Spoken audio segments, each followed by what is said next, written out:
নতুন সরকারের যে মন্ত্রীকে আমি সবচেয়ে বেশি দৌড়ঝাঁপ করতে দেখি তিনি হচ্ছেন শিক্ষামন্ত্রী। এবং উনি যখন সংসদে, আপনার নিশ্চয়ই দৃশ্যটা খেয়াল আছে কিনা জানি না, উনি যখন সংসদে সদস্য হিসেবে মানে এমপি হিসেবে শপথ নিতে যান, তখন উনি কিন্তু একটা ব্যারিয়ার প্রায় লাফিয়ে পার হয়েছে। ওনার এই বয়সে লাফিয়ে পার হওয়ার দৃশ্যটা অনেকেই হয়তো ভাববেন এটা কতটা ঝুঁকিপূর্ণ। আমি দেখলাম উনি অবলীলা লাফিয়ে পার পার হলেন। তাহলে হয়তো ওনার বডি ফিটনেস ভালো, এবং ওনার আপনার মনোবলও ভালো, এবং ওনার মানসিকতা হয়তো লাফিয়ে পার হবে। এবং দায়িত্বে আসার পর, দায়িত্ব নেওয়ার পর উনি কিন্তু প্রথম প্রেস কনফারেন্সে বলেছিলেন যে আমাদের শিক্ষাকে এখন এবং হাই জাম্প মানে লং জাম্প, জাম্প থেকে হবে না, লং জাম্প, হাই জাম্প, মানে এই জাম্পটা বোধহয় আমরা মজ্জা হতো। তো আমরা সেগুলো দেখছি যে উনি বেশ কিছু সিদ্ধান্ত নিলেন। প্রথম একটা সিদ্ধান্ত নিলেন যে আগামী বছর থেকে ভর্তি পরীক্ষা চালু হবে। সেটা নিয়ে আপনার যে উষ্মা, আপনার যে বক্তব্য, এটা আমরা শুনে এখন দেখলাম উনি প্রায় সারা দেশে ঘুরছেন, অনেক জায়গায় পরীক্ষা কেন্দ্রগুলো এসএসসি পরীক্ষা চলছে। এবং এর মধ্যে উনি একজন ছাত্রকে এক্সপেল্ড করেছেন, সেটা প্রেস কনফারেন্সে জানানো দিয়েছেন, আজ একজনকে এক্সপেল্ড করলাম। তো শিক্ষামন্ত্রী হিসেবে ওনার এই যে আপনার কর্মকাণ্ড, আপনার কাছে একজন শিক্ষক হিসেবে, একজন অভিভাবক হিসেবে কেমন আছে? আমি একটু শুরু থেকে শুরু করি। সেটা হচ্ছে যে হাসনাত আব্দুল্লাহ যখন প্রস্তাবনাটা উত্থাপন করেছিল যে বাংলাদেশের আর কি ইয়ে পরীক্ষা আর কি ভর্তি পরীক্ষার ব্যাপারটা, সেই থেকেই কিন্তু আমি শিক্ষা মন্ত্রণালয়ের বিভিন্ন কর্মকাণ্ড বা শিক্ষা নিয়ে তাদের যে সমস্ত আর কি রিফরমেশনের চিন্তা বা শিক্ষা নিয়ে তারা কি ভাবছে সে ব্যাপারে আমি অনেক ক্রিটিক করি। আমি এ ব্যাপারে আপনি বলতে পারেন আমি অত্যন্ত আর কি আম, বড় একজন সমালোচক। হ্যাঁ, কারণ হচ্ছে শিক্ষা ব্যবস্থাটাকে আমি নিজে এক্সপেরিয়েন্স করেছি দীর্ঘদিন ধরে, যেহেতু আমি পড়াই এবং আমি খুব কন্টেম্পোরারি কারিকুলাম গুলি আমি পড়াই, হাইব্রিড কন্টেম্পোরারি যে এখনকার কারিকুলাম গুলি, সেই কারিকুলাম গুলি আমি পড়াই। তো যার ফলে কারিকুলাম কেমন হওয়া উচিত এবং শিক্ষা ব্যবস্থার রিফরমেশন গুলি গ্রাজুয়ালি কিভাবে হওয়া উচিত সেই জিনিসটা সম্পর্কে আমার একটা অভিজ্ঞতা আছে। আর এবং এটার ভেতর থেকে আমি প্রথমে মানে কনস্ট্যান্টলি যাচ্ছি। তো সেই হিসাবে শুরুতেই কিন্তু ওনার যে আর কি একদম ফার্স্ট স্টেপটা উনি নিয়েছিলেন যে ভর্তি পরীক্ষার প্রবর্তন, সেটাকেই আমি একেবারেই মনে করি যে অত্যন্ত প্রাচীন একটা ধারণা এবং এটা হওয়া উচিত না। উনি কিন্তু শুরুটাই করেছেন একটা ভুল থেকে। তো ওনার প্রথম পদক্ষেপটাই ভুল। শিশুদের আবার কি পরীক্ষা এক। দ্বিতীয়ত এডুকেশন এমনই একটা জিনিস, শিক্ষা এবং বিশেষ করে প্রাইমারি এবং সেকেন্ডারি এডুকেশন, সেটা কিন্তু সবার জন্য সমান এবং শিক্ষা সবার জন্য হবে। সেই শিক্ষা ব্যবস্থা সরকার যে ব্যবস্থাটা গ্রহণ করবে, সরকার করবে হচ্ছে গিয়ে সবার জন্য। এবং তারা সরকারি যে স্কুলগুলি সেগুলিকে ফোকাস করবে। প্রাইভেট যে স্কুলগুলি, সেই প্রাইভেট স্কুল কি করে না না করে, কিভাবে লটারিতে ভর্তি করে নাকি কিভাবে মানে ভর্তি পরীক্ষা নিয়ে করে, এটা তারা বিবেচনা করবে। সেটা কিন্তু রেগুলেশনের মধ্যে থাকবে। সরকার সমস্ত এডুকেশনাল ইনস্টিটিউশনকে রেগুলেশনের আন্ডারে আনে, সেটা ডিফারেন্ট কথা। কিন্তু সরকার যে শিক্ষা ব্যবস্থার কথা যখন বলে, কারিকুলামের কথা বলে, সরকার মূলত বাংলাদেশের যে জাতীয় শিক্ষাক্রম মানে ন্যাশনাল কারিকুলাম, সেই ন্যাশনাল কারিকুলামের কথা বলে। এবং আপনি যদি ন্যাশনাল কারিকুলামের কথা বলেন তাহলে আপনার সরকার যে স্কুলগুলি বা কলেজগুলিকে পরিচালনা করে তাদের নিয়ে কথা বলতে হবে, তাদের রিফর্ম করতে হবে। কেন? বিশ্বের সমস্ত উন্নত দেশে যে বিষয়টা হয়, তারা মূল প্রাধান্য দেয় হচ্ছে সরকারি শিক্ষা ব্যবস্থায়। সরকারি শিক্ষা ব্যবস্থাকে সবার জন্য উন্মুক্ত, সবার জন্য ফ্রি এবং সবার জন্য এক রকম সমান সমতার মধ্যে আনা হচ্ছে সরকারের দায়িত্ব। যেমন আমি রাশিয়ার উদাহরণ দিতে পারি। রাশিয়ায় কিন্তু সব স্কুল হচ্ছে সমান মানের এবং সব স্কুলগুলি পরিচালনা করে সরকার এবং সেগুলি ফ্রি, সেখানে খাওয়াও ফ্রি। হ্যাঁ, এখন বাংলাদেশে যে শিক্ষা ব্যবস্থা ওনারা যেটা বলছেন, সেখানে ওনারা ওনারা শুরুতেই যেটা চান, ওরা সংস্কার করতে চান। এই মন্ত্রী বা এই মন্ত্রী পরিষদ, শিক্ষা মন্ত্রণালয় বারবার বলছে যে তারা শিক্ষা ব্যবস্থার আমূল পরিবর্তন করতে চান, সেটা অসম্ভব ভালো কথা এবং আমি খুব অ্যাপ্রিসিয়েট করি তারা যখন পরিবর্তন করতে চায়। কিন্তু তারা কিভাবে পরিবর্তন করতে চায়, হাউ, সেটা নিয়ে আমার অনেক আর কি ক্রিটিসিজম আছে। তাহলে তাদের পরিবর্তনগুলি এখন যে করার যে বিষয়গুলি আনতে হবে, তাহলে প্রথম কি আনতে হবে, যে তাদের যে সরকারি স্কুলগুলি আছে সেই স্কুলগুলিকে জোনিং করতে হবে, তারপরে তাদের পুরো সিস্টেমটা চেঞ্জ করতে হবে। আমার প্রথম আর্গুমেন্ট হচ্ছে এটা।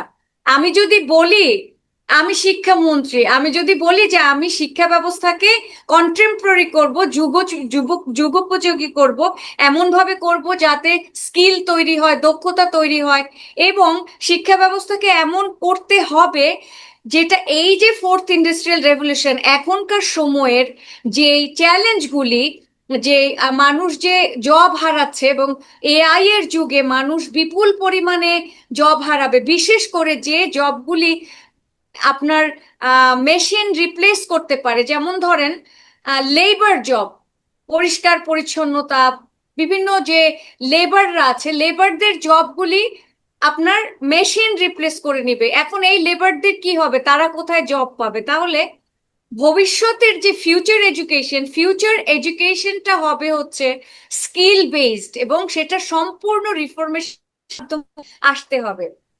তাহলে আপনি যে কোয়েশ্চেনটা করেছেন যে উনি শিক্ষামন্ত্রী এখন এসএসসি পরীক্ষায় ঘুরে ঘুরে নকল ধরছেন, সেই জিনিসটার সাথে ওনাদের যে মানে আলোচনা, ওনারা যা চাচ্ছেন, ওনাদের রিফরমেশনের ধারণা এবং ওনারা যেভাবে রিফরমেশন করতে চাচ্ছেন, পুরো জিনিসটাই কন্ট্রাডিক্ট করছে। আপনার নকল সিস্টেমটার প্রবর্তন কেন হয়েছে? শিক্ষা ব্যবস্থার ফল্টের কারণে। আমাদের শিক্ষা ব্যবস্থা ফল্টি, কারণ সেখানে সিস্টেমের একটা সমস্যা, সিস্টেমগত এরর আছে। সিস্টেমগত এররের কারণে যেটা হয়েছে যে শিক্ষার্থী নকল করার সুযোগ পায়। আমাদের শিক্ষা ব্যবস্থার কারণে নকলটা হচ্ছে। তো শিক্ষা ব্যবস্থা তো উনি পরিবর্তন করতে চাচ্ছেন, হয়তো করবেন, হয়তো করার সময় সবার মতামত নিয়েই করবেন, কিন্তু যতক্ষণ পর্যন্ত সে পরিবর্তনটা না হচ্ছে ততক্ষণ পর্যন্ত তো নকলটা থামাতে হবে। সেই জন্য কি নকল ধরার যে উনি যে কাজটা করছেন, আমি মানছি যে ঘুরে ঘুরে নকল ধরা শিক্ষামন্ত্রীর কাজ নয়, কিন্তু ওনার ঘুরে ঘুরে ধরার কাজ না হলেও নকল করার যে প্রবণতাটা আমাদের দেশে প্রচলিত আছে, এটাকেও তো থামাতে হবে যতদিন পর্যন্ত নতুন শিক্ষা ব্যবস্থা না আসে।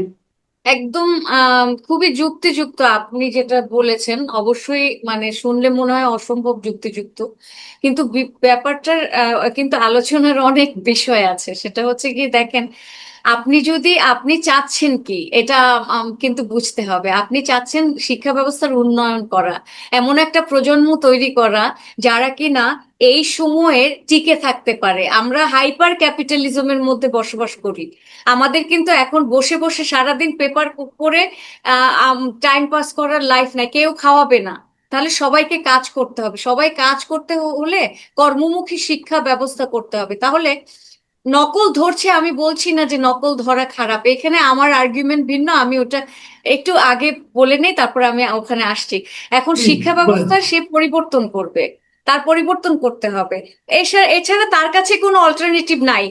আপনি যদি আমাকে বলেন যে এই সময় সে নকল ধরছে, তার মানে নকলটা ধরাটা বেশি গুরুত্বপূর্ণ রাদার দেন থিঙ্কিং অ্যাবাউট মানে রিফর্মিং এডুকেশন সিস্টেম। এখন এডুকেশন যে সিস্টেমটার যে বর্তমান চ্যালেঞ্জ, সেই চ্যালেঞ্জগুলি তো সে মোকাবেলা করবে, তার জন্য সে কারিকুলাম তার পরিবর্তন করতে হবে, তার মার্কিং সিস্টেম, তার এক্সাম সিস্টেম চেঞ্জ করতে হবে। এবং আই সোয়ার এক্সাম সিস্টেম পরিবর্তন করতে কোনো বিগ ডিল না, এটাতে এত কিছু করতে হবে না। জাস্ট তার যেটা করতে হবে যে সে যে ফার্স্ট টার্ম এক্সাম হয় না, আমাদের 4টা টার্ম হয়, তাহলে ওই যে ফাইনাল পরীক্ষা 100 মার্কের না দিয়ে পুরো যে 4টা টার্মে ভাগ ভাগ করে মার্ক দিতে হবে। আমি এই সলিউশন সব আমার কাছে আছে, আমি একদম 1 মিনিটে তাকে সব সলিউশন দিয়ে দিতে পারবো। সে ক্লাস পারফরমেন্স। আমাদেরকে দেন না, আমরা শুনি। আচ্ছা, আমি 1 মিনিট আপনাকে দিচ্ছি। সেটা হচ্ছে সে স্টুডেন্ট ফার্স্টে হচ্ছে ক্লাসে অ্যাটেন্ড করবে, যে সেটার জন্য 10 মার্ক থাকবে। স্টুডেন্ট প্রেজেন্টেশন দিবে, যে পারফরমেন্স এবং প্রেজেন্টেশন এই দুইটাতে 25% থাকবে মার্কস। তারপরে হচ্ছে আপনি ইয়ে দেন, মানে যে টার্ম পরীক্ষাগুলি নেন সেই টার্ম পরীক্ষাগুলি বাকি মার্কগুলি ডিস্ট্রিবিউট করবেন। সেই ডিস্ট্রিবিউশনের মধ্যে ফর্মেটিভ এবং সামেটিভ দুইটা এক্সামই থাকবে। ফর্মেটিভ এক্সাম কি, যে সে ধরেন আমি তার রেসপন্স দেখে আমি তার সাথে ডিসকাস করছি, একটা ডিসকাশন হচ্ছে বা একটা গ্রুপ ডিসকাশন হচ্ছে টিচারের সাথে, গোল টেবিলে বসে স্টুডেন্টরা ডিসকাস করছে, ওই সময় কে কিভাবে রেসপন্স করছে, কার পারফরমেন্স কেমন হচ্ছে, ওই ব্যাপারে কার কতটা আগ্রহ একটা টপিকে, ওইটার ভিত্তিতে আপনি স্টুডেন্টকে মার্কিং করবেন। আপনি ধরেন 10 মার্ক তাকে দিয়ে দিলেন, ওখানে মার্কস তো ডিস্ট্রিবিউশন হতে থাকবে, ওটা তো এক্সেল শিটে সাজাতে হবে ফর্মুলা দিয়ে। তারপরে আপনি তার মানে কি যে সে এখানে কি করছে, তার স্কিলটা কিভাবে, এই যে এডুকেশন, আপনি যদি আমাদের বর্তমান এডুকেশন সিস্টেম যেটা আছে নলেজ বেসড, সেই নলেজ বেসডেও যদি লেগে থাকেন, আপনি স্কিলে নাও যান, ধরেন আপনি যাচ্ছেনই না যে না আমি স্কিল বেসডে যাচ্ছি না, আমি নলেজেই আছি, সেটাকেও আপনি স্কিলে প্রবর্তন করতে পারছেন। এই নলেজ বেসড এডুকেশন সিস্টেমটাই শুধুমাত্র আপনার এক্সামটাকে অ্যাসেসমেন্ট বানাইতে হবে, এক্সাম সিস্টেমটাকে নামটা চেঞ্জ করে অ্যাসেসমেন্ট সিস্টেম দিতে হবে, এবং একটা স্টুডেন্টকে পুরো বছর ধরে ধরে তাকে অ্যাসেস করতে হবে তার সমস্ত ওভারঅল পারফরমেন্সে। এবং এই যখন তার ধরেন রিটেন এক্সাম ধরেন শুধু যদি 30 মার্কের হয় সারা বছর বসে, বা 25 মার্ক হয়, এবং সেখানে এমন কিছু থাকবে না যেটা কিনা আপনার সিন, সে তার আগের বছর কি এসছে বা কোনো বই সলভ করেছে, টেস্ট পেপার সলভ করেছে, সেখান থেকে আসছে, এই সিস্টেমে না।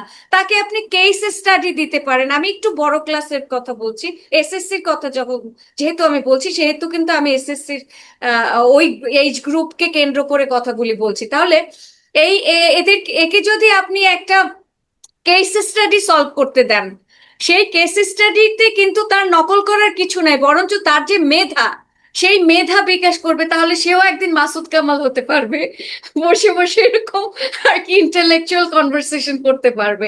তার মানে কি, সে প্রেজেন্টেশনও দিতে পারবে, সে এরকম টক শো করতে পারবে, কারণ সে তো অভ্যাস হয়ে গেছে প্রেজেন্টেশন করে করে সারাটা না বছর। ঠিক আছে, আপনি যেটা বললেন সে ঠিক আছে, কিন্তু আমার কথা হলো কি, তাহলে কি একটা সার্টেন টাইম পরে ধরেন আপনার ক্লাস 10-এ যে অথবা ক্লাস 12-এ যে কোনো পাবলিক পরীক্ষা কি তাকে বসতে হবে না? যে পাবলিক পরীক্ষাগুলি কি এই একই প্রক্রিয়া অ্যাসেসমেন্টের মতো হবে? পুরো পরীক্ষাটাই এটাই পুরো প্রক্রিয়া, এর বাইরে কোনো প্রক্রিয়া নাই। আমি যেটা বলেছি এটা হচ্ছে অল্টারনেটিভ মডেল, এবং এই মডেলে আপনার শিক্ষামন্ত্রীর মতো একটা মানুষের দাঁড়ে দাঁড়ে যে স্কুলে স্কুলে যে ট্রমাটাইজ করতে হবে না শিক্ষার্থীদেরকে, বা তার এই সমস্ত কিছুই করতে হবে না, স্কুল নিজে সবকিছু করে ফেলবে। শিক্ষার্থীরা নিজের গরজে স্কুলে আসবে, তার সে যখন জানবে যে আমি 10 মার্ক পাবো স্কুলে গেলেই, সে এমনিতেই স্কুলে আসবে। সে পাংচুয়ালিটির জন্য আপনি তাকে মার্কস দিবেন। তারপরে আপনি তার মার্কিং, আমাদের কিন্তু বিহেভিয়ারে মার্কিং আছে, সে সারা বছর কেমন বিহেভ করছে ক্লাসে, যদি সে ডিস্টার্ব করে সে তার কিন্তু মাইনাস মার্কিং হয়। তার মানে কি, আপনি স্টুডেন্টের বিহেভিয়ারটা তাকে অ্যাবিউজ না করে, তাকে গালি না দিয়ে, বকা না দিয়ে, ধমক না দিয়ে পুরো মেনটেন করতে পারছেন। কারণ তাকে আপনি যখনই রেগুলেশনের আন্ডারে নিয়ে আসবেন, আপনি তো বলছেন যে তোমার বিহেভিয়ারের উপরে সারা বছর বসে তোমার ফাইনাল পরীক্ষায় মার্কিং যোগ হচ্ছে, তার মানে সে বিহেভিয়ারকে সে নিজেই কন্ট্রোল করছে, সে জানছে। এবং ওইটার চার্ট যদি আপনি একটা মেনটেন করেন, আপনি ফুল এভাবে করেন, আপনার কোনো ভাবেই না, এই এটা কি তাহলে আমাদের আমাদের বর্তমান যে শিক্ষকরা আছেন